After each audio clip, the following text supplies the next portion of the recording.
everyone! Welcome ulit dito sa aking channel. And today's vlog, isang bagong loan app pa rin itong i-share ko sa inyo.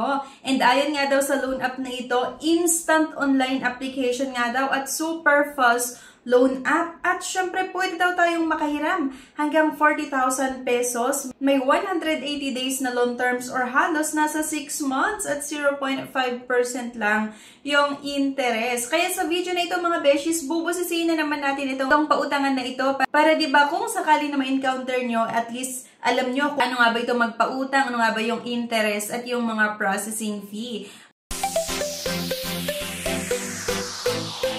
Pero syempre, bago ang lahat mga beshies, kung ngayon ka lang dito sa aking channel, ay may good news po ako kasi every Saturday nagpapag-giveaway po tayo ng cash or namimili ako ng 3 na mabibigyan ng cash at every 25th of the month, nagpapag-giveaway nga din po ako ng cellphone. So, ang kailangan nyo lang gawin, i-comment kung ano yung napanood mo, i-like yung video, i-share, at huwag mong kalimutan na mag-subscribe para maging updated ka sa announcement ng ating cash and cellphone giveaways. At syempre, para maging updated ka sa mga videos na ina-upload ko dito nga sa aking channel, kung ano yung mga legit at hindi legit nga na mautangan online. And here nga mga beshies, pera marami, safe cash loan nga itong pag-uusapan natin. Developer nito ay pera marami pa rin. Okay? So ito yung sinasabi ko kanina na may nakalagay na hanggang 40,000 pesos yung pwedeng mautang, 180 days or halos nasa 6 months na loan terms, at super fast loan nga daw, quick complete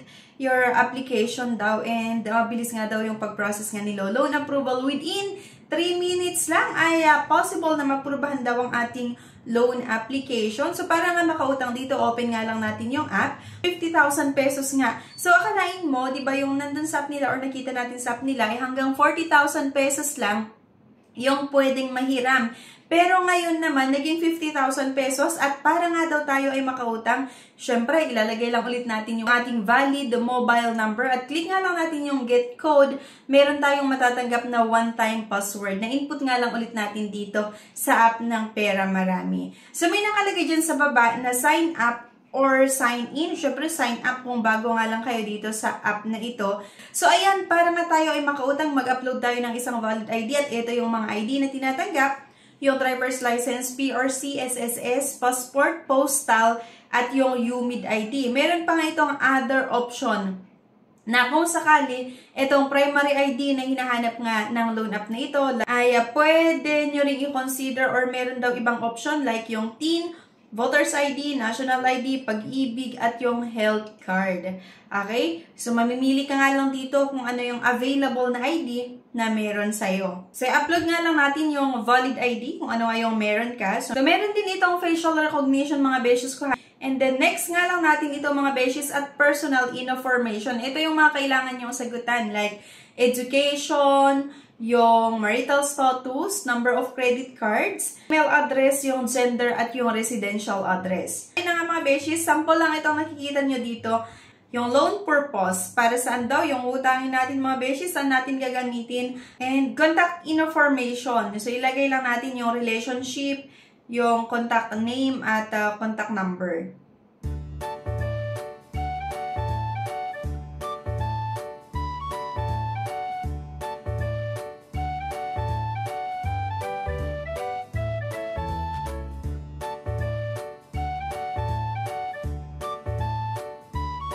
Okay, so dito mga beshes, 5 na personal references yung hinahanap pa. Medyo marami-rami. Kasi yung ibang loan app kasi 3 lang naman yung hinahanap.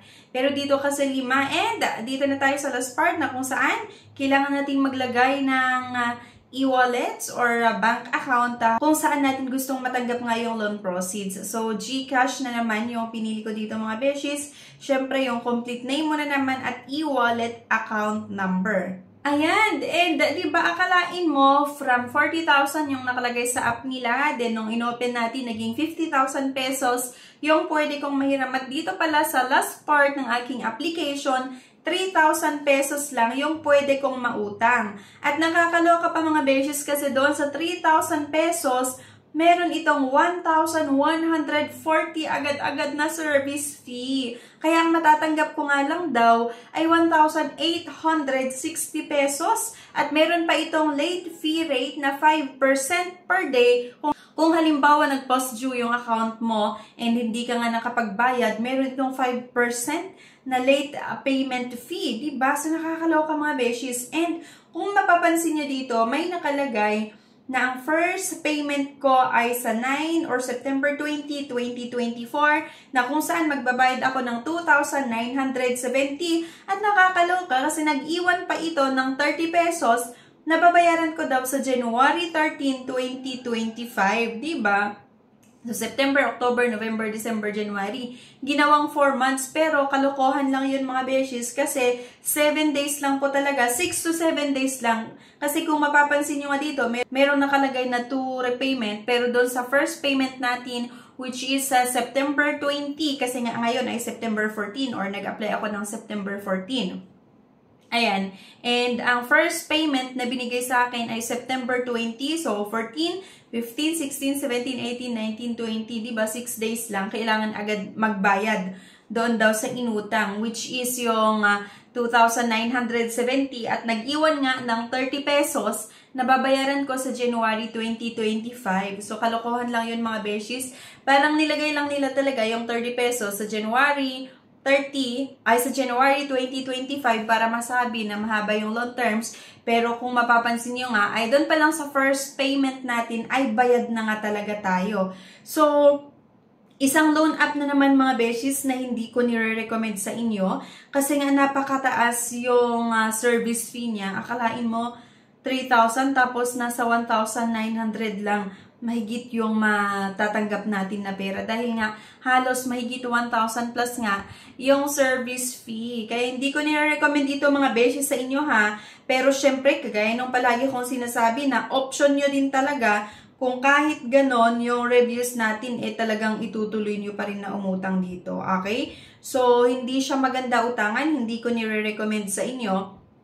At sana hindi nyo nang ito subukan mga beshies para, di ba, hindi masira yung buhay nyo. I mean, madodoble kasi yung stress na mararamdaman natin kung mangutang ka sa ganito. Then, syempre, dahil sa napakataas na service fee na bayaran natin, parang, di ba, ang hirap magbayad ng amount na hindi mo naman natanggap ng buo. And, syempre, lalong-lalo kung wala kang pambayad doon sa due date mo, asahan mo natatadarin ka ng iba't ibang text messages, ng calls, and syempre may kasama pa yan na pananakot. Halos lahat naman kasi talaga ng mga OLAs or yung mga loan shark, once na nag-post due yung loan application mo at hindi ka pa nakakabayad, asahan mo na makaka-receive ka ng iba't ibang text and calls na may kasama pang hindi maganda, I mean yung mga message nila sa'yo. Okay? So, binalikan ko itong app nila mga beshies para i-check yung iba't ibang mga reviews and may mga na-disappoint lang din talaga sa loan app na ito. At sabi pa nga ng isa, dadami red flag, too high service fee. Dadami nga pera nyo yan, kapwa Pilipino, dinutupang nyo. Halos half ng papautang nyo yung service fee. So, kagaya nga nung nakita nyo sa loan application ko. Okay? So, please lang, huwag nyo nang subukan nga kung ayaw nyo na kung ayaw nyo na madagdagan yung stress na nararamdaman nyo ngayon, kung na-stress ka man. And, syempre,